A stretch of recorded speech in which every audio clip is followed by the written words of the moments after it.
The message arrived at Earth's United Nations headquarters on a Tuesday morning, decoded from a deep space transmission that had traveled 47 light years.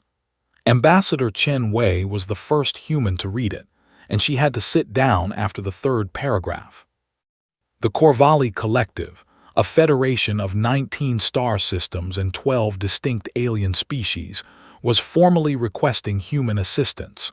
Not technological help, not military aid, not trade agreements. They wanted humans to come and fix their government. Chen read the message 3 more times before she believed it. The Corvallis had been one of humanity's first contacts when Earth finally achieved faster-than-light travel 30 years ago. They were ancient, having built starships when humans were still learning to farm. Their cities were beautiful beyond description. Their art moved visitors to tears, and their science had given humanity cures for diseases that had plagued the species for millennia. And now they were asking for help with politics. The situation, as explained in increasingly desperate follow-up messages over the next week, was this. The Corvallis Collective had been stable for over 2,000 years. Their system worked through a complex arrangement of rotating councils, inherited positions, and ritual combat that somehow produced functional governance. But 3 years ago, everything started falling apart. It began with a simple trade dispute between the Morvith and the Silrani, 2 of the founding species.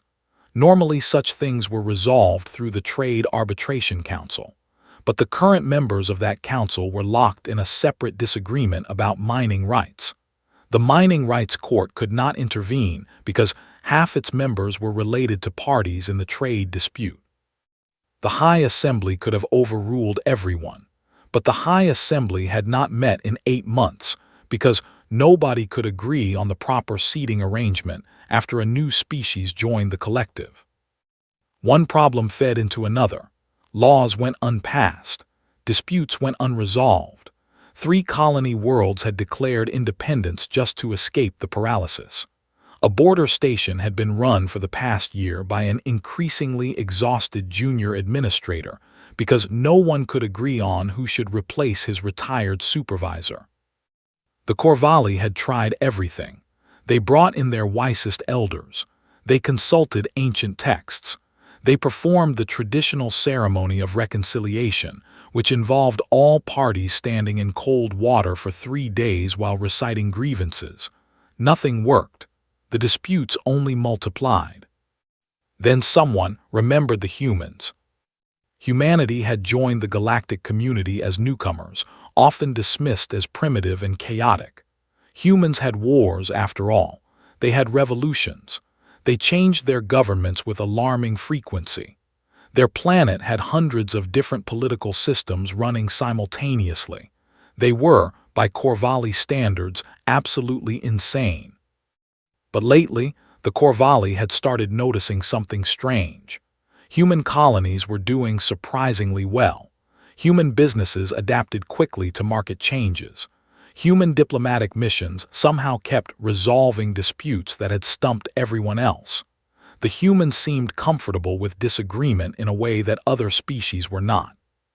The request came to the desk of Director Sarah Okonkwo at the Office of Extraterrestrial Affairs. She was a former senator who had spent 20 years navigating Washington politics before accepting what she thought would be a quiet diplomatic posting. The message from Corval Prime described a mess that made Congress look organized by comparison. Sarah called a meeting. The room contained Earth's top experts on the Corvallis Collective. There were anthropologists, diplomats, trade specialists, and a xenolinguist who had spent 15 years studying Corvallis family structures. They all stared at the message projection with expressions ranging from disbelief to barely hidden amusement. Dr. James Adiola spoke first. He was the leading human expert on Corvallis culture, author of 12 books and countless papers. He was not known for short answers, but this time he simply said, "They want us to teach them how to argue." Sarah nodded slowly. She had reached a similar conclusion. They built a system that worked perfectly as long as everyone agreed. The moment real disagreement entered the picture, they had no tools to handle it. Their whole culture is based on consensus, added Dr. Yuki Tanaka, the anthropologist. They don't vote. They don't compromise. They discuss until everyone agrees, and if someone doesn't agree, they're seen as defective somehow, as failing to understand the obvious truth. Which works great, said Marcus Webb, a diplomatic analyst. Until you have a genuine conflict of interest where no one is wrong, they just want different things. The room fell silent as everyone processed this. The Corvallis, with their thousand-year empires and beautiful cities, had never developed something that every human child learned on the playground. How to deal with the fact that sometimes people just didn't agree, and you had to find a way forward anyway. Sarah made the decision that would change galactic politics forever. She would go to Corval Prime herself, with a team of experts, not to impose human systems, but to teach the Corvallis how humans handled disagreement without falling apart completely. It was, she thought, probably impossible, but someone had to try. The journey took 3 weeks by standard FTL travel. Sarah used the time to study. She read everything available about the current Corvallis crisis, which was extensive. She read histories of their government, which were even more extensive. She read analyses by Corvallis scholars trying to understand what had gone wrong, which were full of confusion and despair. The ship carried 47 humans in total. There were political scientists, mediators, historians, economists, and 3 professional negotiators who had worked on everything from corporate mergers to peace treaties. There was also a kindergarten teacher named Rosa Martinez, whose inclusion puzzled everyone until Sarah explained that Rosa spent every day teaching 5-year-olds how to share toys. The principles, Sarah suspected, might be more useful than anyone expected. Corval Prime was beautiful. The capital city, Threnvoreth, spread across a series of floating platforms above a purple ocean. Crystalline towers caught the light of 2 suns and scattered rainbows across the water. The architecture was graceful and ancient, designed to last millennia. The political situation was less beautiful. When Sarah's shuttle landed at the official reception platform, she counted 5 different delegations waiting to greet her, each claiming to be the legitimate government. They were arguing about who should stand closest to the landing zone. The argument had apparently been going on for 6 hours. Sarah walked down the shuttle ramp, ignored the arguing officials, and sat down on the platform's edge. She looked out at the beautiful city for a long moment, then opened her bag and pulled out a thermos of coffee. She poured herself a cup and waited. It took about 10 minutes for the delegations to notice that the honored human guest was not paying attention to them. The arguments trailed off into confused silence. One by one, they turned to look at Sarah, who was calmly sipping her coffee and watching the sunset. Finally, a tall Corvallis with silver skin and elaborate ceremonial robes approached her. His name, Sarah would later learn, was High Arbiter Vane Torath, and he had held his position for 300 years. He was considered the closest thing the collective had to a neutral authority, which meant everyone hated him equally. Ambassador Okonkwo, he said, his voice carrying the translator's slightly mechanical tone, we apologize for the confusion. We were not able to reach consensus on the proper welcoming protocol. Sarah took another sip of coffee. High Arbiter, I've been watching you all argue about where to stand for the past 15 minutes. None of you have moved an inch from your original positions, but you've been talking constantly. What exactly were you hoping would change? Vane Torath opened his mouth, then closed it. He had no answer.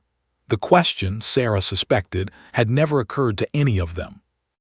Well, she said, standing up and brushing off her pants, I think we have our first lesson. Let's find somewhere to sit down and you can tell me about this mess. All of you. At the same time, if necessary. I promise I can handle it. The 5 delegations looked at each other uncertainly.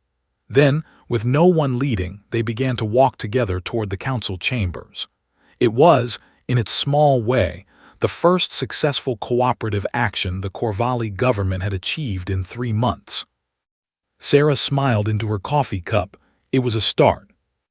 The council chambers were vast, designed to hold representatives from all 12 species of the collective. Sarah counted 7 different kinds of seating, arranged in complex patterns that apparently reflected ancient treaties and long-forgotten alliances. The Corvallis clearly loved their traditions, which was part of the problem. Her team was given quarters in a tower that overlooked the harbor. That night, they gathered to plan their approach. The task ahead seemed impossible. They were 47 humans trying to fix a government that ruled 12 species across 19 star systems. They had no real authority, limited understanding of local culture, and a strong suspicion that several factions were hoping they would fail. "So," said Marcus Webb, looking around the room, "where do we even start?" Sarah had been thinking about this during the entire journey. "We start with the seating chart," she said. Everyone stared at her. The High Assembly hasn't met in 8 months because they can't agree on where to put the new species representative. That's our first problem. Tomorrow we fix it. Dr. Adiola shook his head. "Ambassador, that seating arrangement is based on treaties going back 2,000 years. It encodes relationships between species, reflects historical contributions, acknowledges ancestral claims. You can't just change it." "I'm not going to change it," Sarah said. "I'm going to make them change it, and I'm going to show them that the world doesn't end when they do." She looked out at the alien city with its impossible beauty and its completely dysfunctional politics. Somewhere out there, beings of great intelligence and ancient wisdom were locked in arguments they didn't know how to end. It was time to teach them how to fight properly. The next morning, Sarah requested a meeting with representatives from all 5 major factions. She asked that the meeting be held in a new location, not any of the traditional council spaces. She suggested a garden near the edge of the floating platform, a place with no political history whatsoever. It took 4 hours of negotiation just to agree to this, but eventually everyone showed up. They found Sarah sitting on the grass, which apparently no Corvallis of importance had ever done. Around her were members of her team, looking almost as uncomfortable as the aliens. Rosa Martinez, the kindergarten teacher, was handing out small cups of water to everyone who arrived. "Thank you for coming," Sarah said when the last delegation had settled into place. "I know this is unusual. Today, I want to try something simple. I want each of you to tell me one thing you actually agree on. Not a compromise, not a treaty position. Just one true thing that everyone here accepts." The Corvallis looked at each other. For a long moment, no one spoke. Then, reluctantly, High Arbiter Vane Toreth said, "We all agree that the collective must survive." Sarah nodded. "Good, that's our foundation. Now, who can tell me what you all actually want? Not your official position, not your demands. What do you actually want for your people?" It was such a simple question. And from the stunned silence that followed, Sarah realized that no one had thought to ask it in over 2 years of negotiations. They had been so focused on positions and demands and ancient precedents that they had forgotten why they were arguing in the first place. The real work was about to begin. Sarah spent the next 3 days doing something no Corvallis leader had done in living memory. She listened, not in formal hearings or traditional councils, but in small groups, over meals, during walks through the beautiful gardens of Thren Vorath. She asked simple questions and waited for honest answers. The pattern became clear quickly. Every faction wanted essentially the same things: security for their species, fair representation in government, protection of their economic interests. They all feared being dominated by the others. They all worried about losing their voice in the collective. The disagreements were real, but they were about methods, not goals. Everyone wanted the collective to work. They just couldn't agree on how to make it work, and their culture gave them no tools for navigating that disagreement. On the 4th day, Sarah called another meeting in the garden. This time she brought charts. "I've been talking to all of you," she said, "and I've learned something interesting. You all want the same things. You just don't trust each other to protect those things. So you've been blocking each other's proposals because any change might give someone else an advantage." The delegations shifted uncomfortably. This was embarrassingly accurate. "On Earth," Sarah continued, "we have a name for this. We call it a trust deficit. And the only way to fix it is to start taking small risks together. You have to show good faith, even when you're not sure the other side will reciprocate."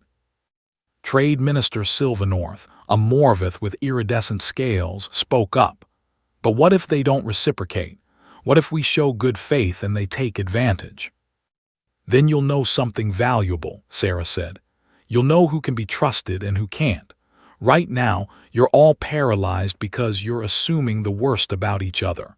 The only way out is to test those assumptions."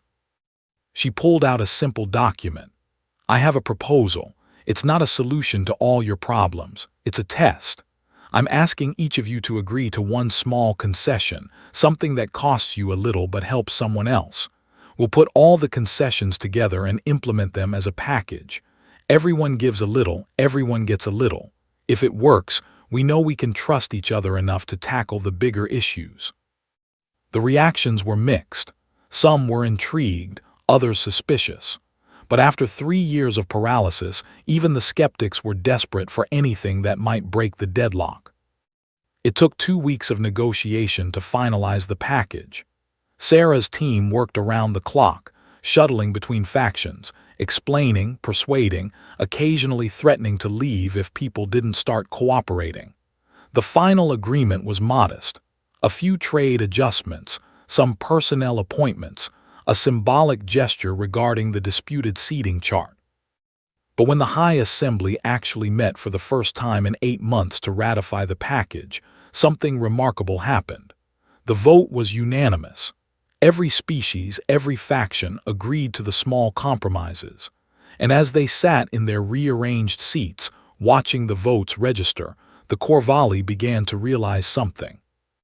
Change was possible. Disagreement didn't have to mean destruction.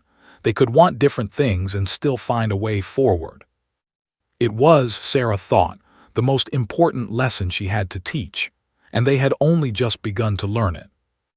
The success of the first agreement changed the atmosphere on Corval Prime.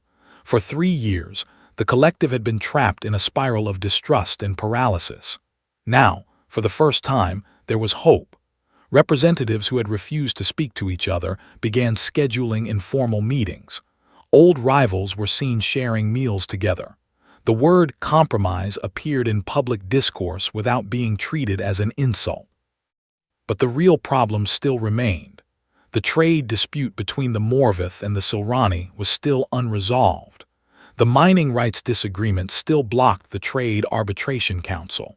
A dozen other conflicts waited in the wings, each one threatening to send the collective back into gridlock. Sarah knew that one successful agreement wasn't enough. They needed to build new systems, new ways of handling disagreement that didn't depend on everyone agreeing from the start. She assembled her team in their tower quarters and laid out the plan. "We've shown them that compromise is possible," she said. "Now we need to show them how to institutionalize it, how to build structures that expect disagreement and are designed to resolve it." Dr. Adiola pulled up a holographic display of the Corvalli governmental structure. It was incredibly complex, a web of councils and courts and assemblies that had evolved over millennia. "Their current system has no procedure for genuine disagreement," he said. "Every decision-making body assumes eventual consensus. When that consensus doesn't happen, everything just stops." "So we need to add something," said Marcus Webb. "Some kind of tie-breaking mechanism, a way to make decisions even when everyone doesn't agree." Rosa Martinez had been quiet for most of the meeting, but now she spoke up. "In my classroom," she said, "we have rules for sharing. When 2 kids both want the same toy, they take turns. Neither one gets everything they want, but both get something. And here's the important part. They know the rule before the conflict happens. They understand that sharing is just how things work. Sarah nodded slowly. That's exactly it.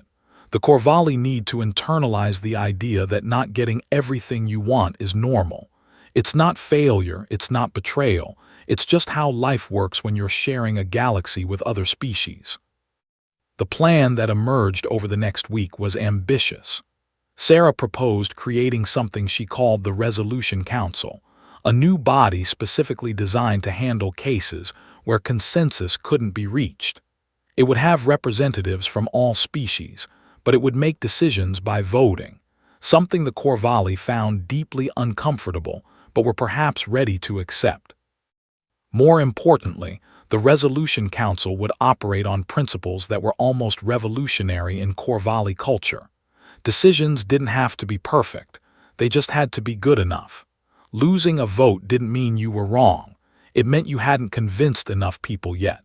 And every decision could be revisited later if circumstances changed.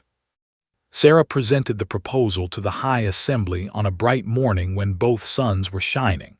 She spoke slowly and clearly, knowing that her words would be analyzed by experts across 19 star systems.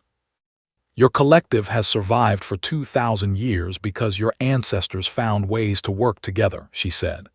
But the galaxy is changing. You have new species joining, new challenges emerging, new conflicts arising. The old ways of reaching consensus aren't enough anymore. She gestured to the proposal displayed above the assembly floor. This Resolution Council isn't about replacing your traditions, it's about adding to them. It's a safety valve, a way to keep moving forward when consensus can't be reached. Think of it as a tool, not a replacement for your culture. The debate that followed lasted for 6 days. Traditionalists argued that voting was a sign of failure, that any decision not reached by consensus wasn't truly legitimate.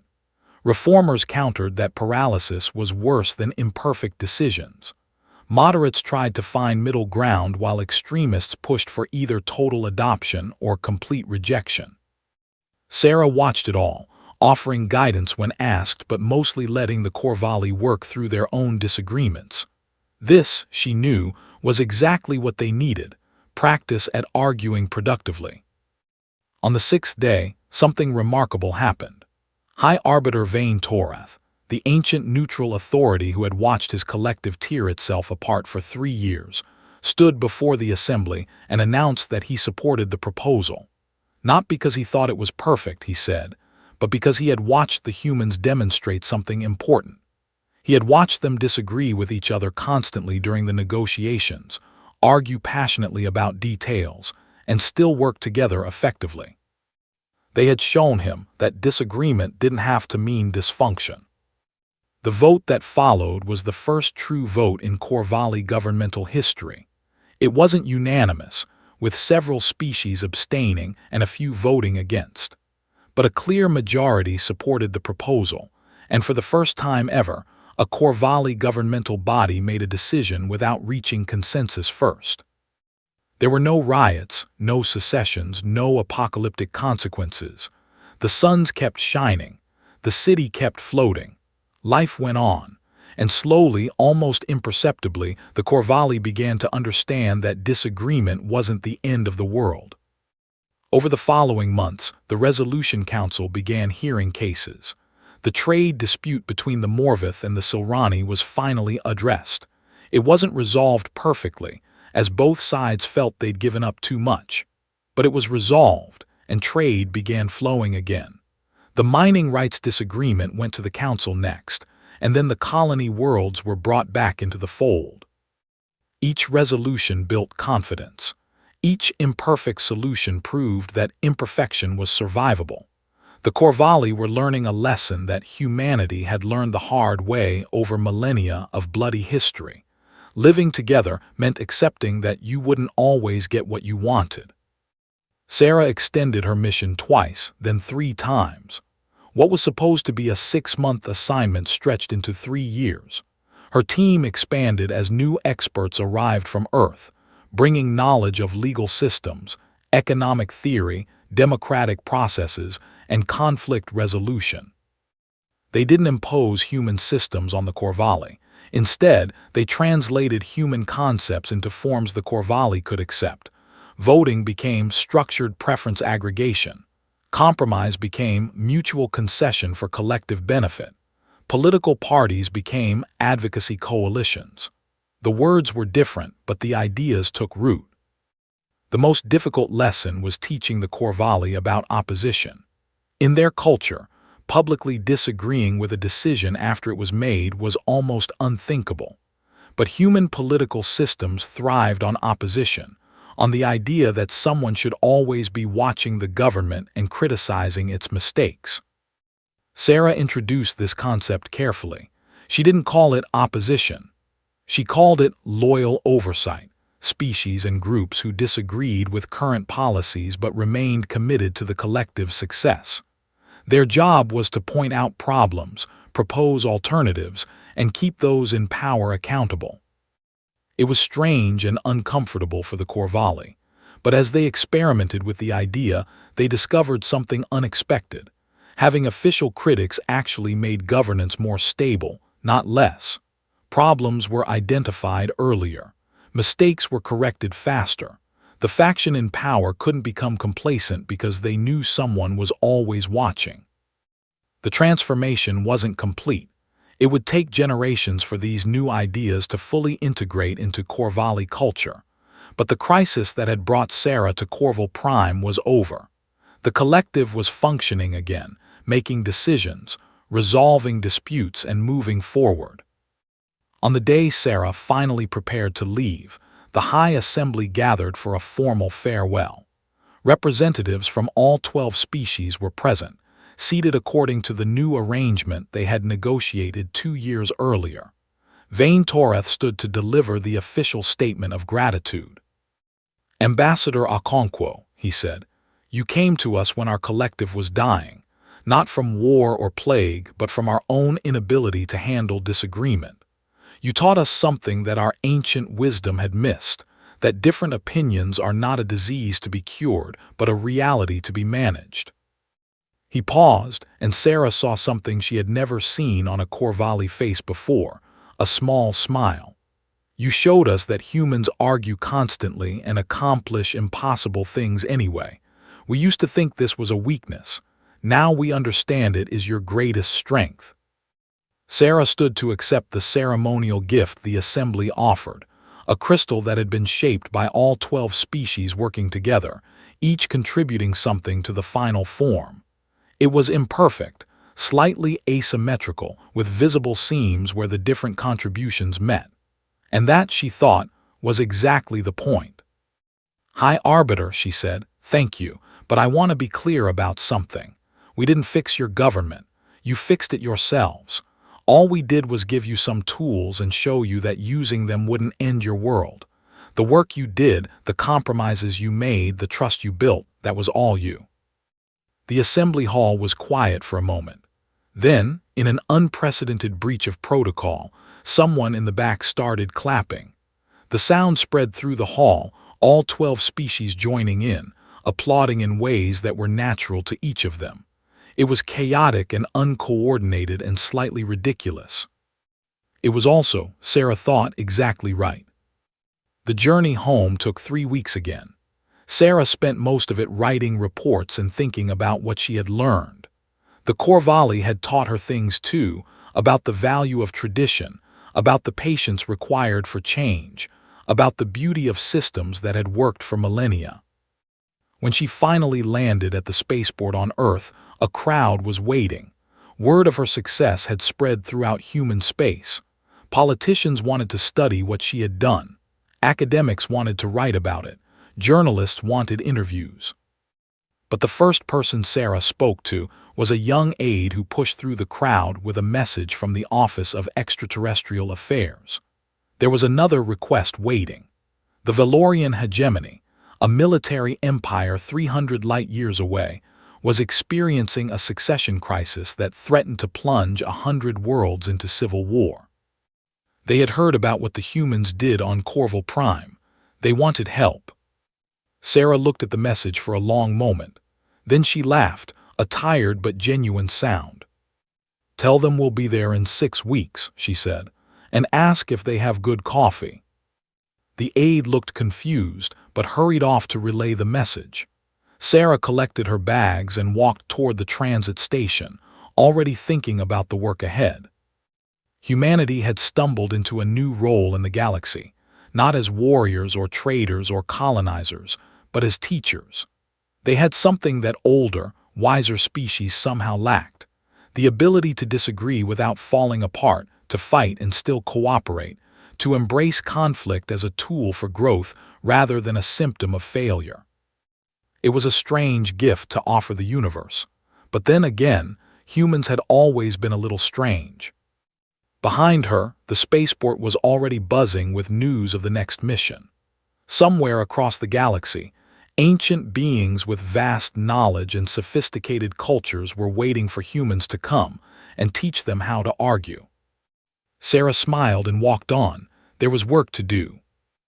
News of the Corvallis' success spread through the galactic community like fire through dry grass. Within a year, 3 more civilizations had requested human assistance with governance issues. Within 5 years, the number had risen to 17. The Office of Extraterrestrial Affairs had to create an entirely new department just to handle the requests. They called it the Political Stability Initiative, which Sarah thought was a boring name for something so revolutionary. She had returned from the Valorian hegemony mission with another success under her belt and a growing understanding of what humans were actually offering the galaxy. It wasn't democracy, exactly. Many species couldn't use human-style democracy because their biology or culture made it impossible. The Valorians, for example, had 7 different sexes and a complex caste system that had evolved over millions of years. Telling them to hold elections would have been absurd. Instead, humans taught principles. Competition is natural and can be channeled productively. Power needs to be checked by other power. Legitimacy comes from serving the governed, not just from tradition. Losing doesn't mean you're wrong. It means you need to work harder next time. And most importantly, stability comes not from eliminating conflict, but from managing it. Sarah spent the next decade traveling from crisis to crisis, building a team of experts who understood these principles and could translate them for alien minds. They became known as the Fixers in galactic diplomatic circles, though Sarah preferred the official name of Stability Consultants. Marcus Webb became her right hand, developing frameworks for analyzing alien political systems and identifying their breaking points. Dr. Adiola wrote a massive comparative study of galactic governance that became required reading for diplomats across human space. Rosa Martinez retired from kindergarten teaching and became the initiative's lead trainer, teaching conflict resolution techniques to beings who had never imagined that sharing was a skill you could learn. Not every mission was successful. The Threnoth Collective had rejected human advice completely, insisting that their traditions were perfect and needed no modification. They collapsed into civil war 6 months later, exactly as the initiative had predicted. The Morvith Ascendancy had listened carefully, implemented every recommendation, and then suffered a military coup that undid years of work in a single night. But the successes far outnumbered the failures. Civilization after civilization learned to manage their conflicts instead of being paralyzed by them. Trade increased, wars decreased, and the galactic community became more stable than it had been in centuries. The most surprising development came from an unexpected source. A delegation of Corvalli arrived on Earth 15 years after Sarah's original mission with a proposal that shocked everyone. The Corvalli had been experimenting with their new political systems, developing them, testing variations. They had discovered something interesting. The ideas humans had taught them worked even better when combined with certain Corvalli traditions. The emphasis on patience, the long-term thinking, the deep cultural commitment to working together, these things made human political innovations more stable and effective. The delegation proposed a joint project, combining human and Corvalli expertise to create a new framework for galactic governance. They wanted to take what both species had learned and offer it to others, a toolkit for building functional societies out of any raw materials. Sarah, now director of the Political Stability Initiative, accepted the proposal. It was, she thought, exactly what should happen next. The joint project took 5 years and involved hundreds of experts from both species.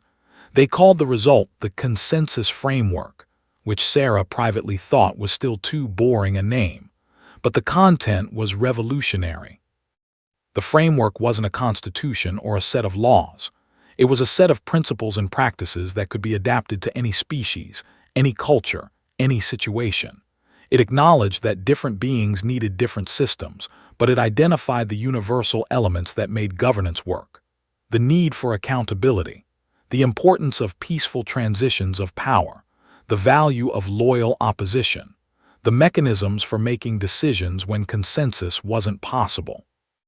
The first species to request implementation of the framework was the Silrani, one of the founding members of the Corvallis Collective. They had watched the transformation of their own government with wonder and wanted to apply similar principles to their colonial administration. More requests followed. Within a decade, the framework had been adapted for 67 different species. Some implementations were nearly pure human democracy. Others bore no resemblance to any system Earth had ever used, but they all shared the core principles, and they all worked better than what had come before. Sarah retired at the age of 72, having spent 3 decades traveling the galaxy and teaching aliens how to govern themselves. The farewell ceremony was held on Corval Prime, in the same garden where she had first sat down with the feuding factions and asked them what they really wanted. High Arbiter Vane Toreth was still there, ancient even by Corvallis standards now. He gave the final speech, his voice thin but his words still sharp. When Ambassador Okonkwo first came to us, he said, we thought we were asking for help with a temporary crisis. We did not understand that the crisis revealed something missing from our entire civilization. Humans gave us that missing piece, the ability to disagree productively. He turned to face Sarah directly. You often said you didn't fix our government, that we fixed it ourselves. This was generous but not entirely true. Without your guidance, we would still be paralyzed. Without your example, we would never have believed that conflict could be managed. You gave us more than techniques. You gave us hope that a better way was possible. Sarah stood to accept the honor being bestowed, a permanent position in Corvallis historical records as friend to the collective. It was an honor usually reserved for Corvallis heroes who had saved their people from disaster. She gave a short speech thanking everyone, but her mind was already wandering. Through the garden's crystalline walls, she could see the city of Threnvorath, still beautiful after all these years. In the distance, she could see a shuttle rising into the sky, probably carrying another group of stability consultants to another crisis on another world. The work continued, even after she was gone. That was what mattered. The next morning, Sarah boarded a ship back to Earth. She was tired but satisfied.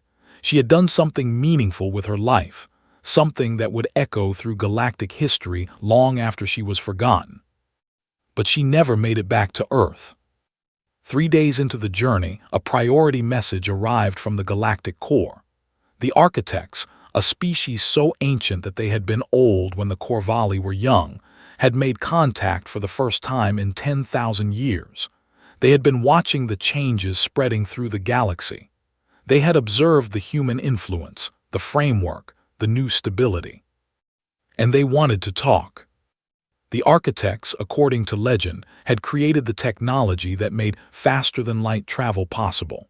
They had seeded the galaxy with tools and knowledge that allowed younger species to thrive. Then they had withdrawn, retreating to the galactic core and cutting off all contact. Now they were back, and they were asking for Sarah Okonkwo by name. Sarah received the message in her cabin and sat staring at it for a long time. She was 72 years old. She had earned her retirement. She had spent 30 years solving other people's problems, and she was tired. But the architects were reaching out after 10,000 years of silence. They had something to say, and they wanted to say it to her. She sent a message to the ship's captain, requesting a course change. Then she sent another message to Earth, letting them know she would be delayed indefinitely. The journey to the galactic core took 8 months, even with the fastest drives available. Sarah spent the time studying everything known about the architects, which wasn't much. They had left artifacts scattered across the galaxy, technology that no other species could replicate, but they had left almost no information about themselves. The ship arrived at coordinates that had been empty on every previous survey. But now there was something there, a structure so vast it was measured in light seconds rather than kilometers. It looked like a flower made of light, petals of energy surrounding a dark core that seemed to drink in the surrounding stars. A voice spoke in Sarah's mind, bypassing her translator, speaking directly in concepts that somehow made perfect sense. Sarah Okonkwo, we have been watching. We are pleased with what we see. Sarah found herself speaking aloud, though she knew the architects probably didn't need sound to understand her. Why now? Why after 10,000 years? The voice in her mind carried something that might have been amusement. We have been waiting. When we departed, the galaxy was full of young species building their first empires. They needed to learn on their own, to make their own mistakes, to find their own paths. And now you have shown us something we did not expect. You humans arrived late, with no advantages, with cultures that seemed chaotic and unsustainable. We expected you to destroy yourselves within a few centuries. Instead, you developed something we had never seen before, the ability to thrive in disagreement. Sarah felt the vast intelligence behind the voice examining her, considering her small human life in the context of galactic epics. It should have been terrifying. Instead, it felt almost comforting. The other species built empires of consensus, the voice continued. They achieved stability through agreement, through uniformity, through the elimination of difference. But this made them fragile. When true conflict arose, they had no tools to handle it. And humans? Humans argue constantly. Humans fight and reconcile and fight again. Humans form groups and factions and then dissolve them and form new ones. Your species is in constant motion, constantly adapting, constantly changing. We thought this was a weakness. We were wrong. The structure around Sarah's ship pulsed with light. Images formed in her mind. Galaxies of the distant past, civilizations rising and falling, empires that had seemed eternal crumbling overnight when they encountered challenges their consensus systems couldn't handle. We have watched your framework spread, the architects said. We have seen species that were dying learn to live again. You are teaching the galaxy something we could not teach, how to be stable without being stagnant. What do you want from me? Sarah asked. The answer came with a weight that pressed against her consciousness, the full attention of beings who had existed since the first stars formed. We want to help. We have knowledge that could accelerate what you are doing, tools that could help species adapt faster. But we have been away too long. We no longer understand the young species as we once did. We need partners who can translate between our understanding and theirs. You want humans to be intermediaries, between you and the rest of the galaxy. Yes, you are uniquely suited to this role. You understand both conflict and cooperation. You can speak to species in crisis without judging them for their failures. You can teach without imposing. These are rare gifts. Sarah thought about this for a long time. The architects waited patiently. They had been patient for billions of years. I'm 72 years old, she finally said. I was on my way to retire. Age is a choice for beings with our technology. We can offer you time if you want it, centuries if you wish, enough time to see this work completed. Sarah looked out at the vast structure surrounding her ship, at the ancient beings who had watched the galaxy grow from scattered dust to vibrant life. She thought about Corval Prime, about the Resolution Council still meeting to handle disputes. She thought about the framework spreading from species to species, about the stability consultants working in distant systems. She thought about Rosa Martinez teaching children to share toys, and how those same principles had saved civilizations. "I have conditions," she said. "We expected nothing less. I want humans involved at every level, not as junior partners but as equals. We may be young, but we've earned our place." "Agreed. And I want the framework to remain voluntary. No species forced to change. They come to us when they're ready or not at all. This aligns with our philosophy. We have never believed in forcing growth. And I want to be able to go home sometimes, to Earth, to Corval Prime, to see the places where this all started." The voice in her mind carried warmth now, something that might have been affection from beings so vast that affection seemed almost impossible. "You will always be able to go home, Sarah Okonkwo. Home is not a place you leave behind. It is something you carry with you." Sarah nodded slowly. Then, surprising herself, she smiled. She had thought she was tired, and she was. She had thought she was done, and she had been. But this was something new. A chance to do more than she had ever imagined, to help shape the galaxy's future in ways she had never dreamed possible. "All right," she said, "let's get to work." The structure around her pulsed with light, and the ship began to move toward the dark core at its center. Sarah watched the stars wheel past and thought about everything that had brought her here. It had started with a message from a desperate alien government, asking humans to help them learn how to disagree. Now it had become something much larger, a partnership between humanity and the oldest beings in the galaxy, united by the simple understanding that conflict wasn't something to be eliminated, but something to be embraced. Humanity had found its place among the stars, not as conquerors or colonizers, but as teachers and mediators, as the species that somehow learned to fight and love at the same time. It was a strange destiny, but then again, humans had always been a little strange.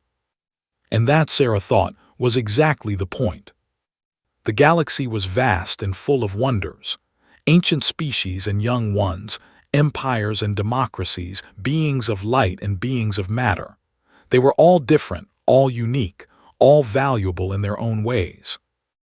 And they all needed to learn how to live together.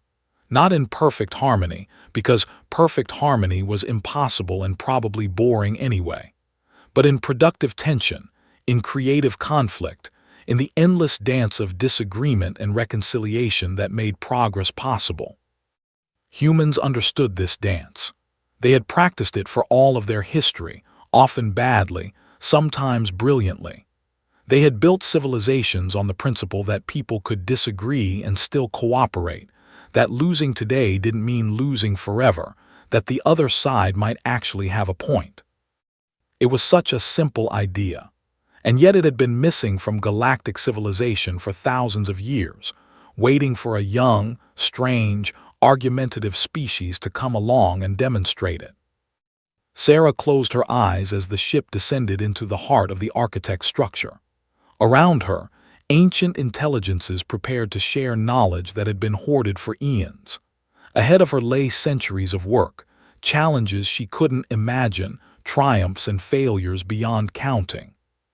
She was looking forward to all of it. Because if there was one thing humans knew how to do, it was to keep going. To argue and struggle and fight and still, somehow, find a way forward together. The galaxy was about to learn that lesson. And Sarah Okonkwo, former senator, former ambassador, former director of the Political Stability Initiative, was going to help teach it. It was, she thought, a pretty good job for a 72-year-old retiree. The future spread out before her, full of conflict and possibility and hope. And humanity, as always, was ready to meet it head-on, arguing every step of the way.